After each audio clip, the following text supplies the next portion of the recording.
Hi friends, good evening. நான் உங்கள் சாய் செல்வா பேசுகிறேன். இப்போ நம்ம என்ன பண்ணியிருக்கோம்னு பார்த்தீங்கன்னா, ஃபோல்டிங் ஷெல்ஃப் தான் இப்போது போடுறது எப்படின்னு சொல்லிட்டு பண்ணி காட்ட போகிறோம்.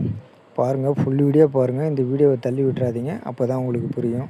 ரொம்ப நாள் கழித்து வாய்ஸ் மெசேஜ் போட்டிருக்கேன்.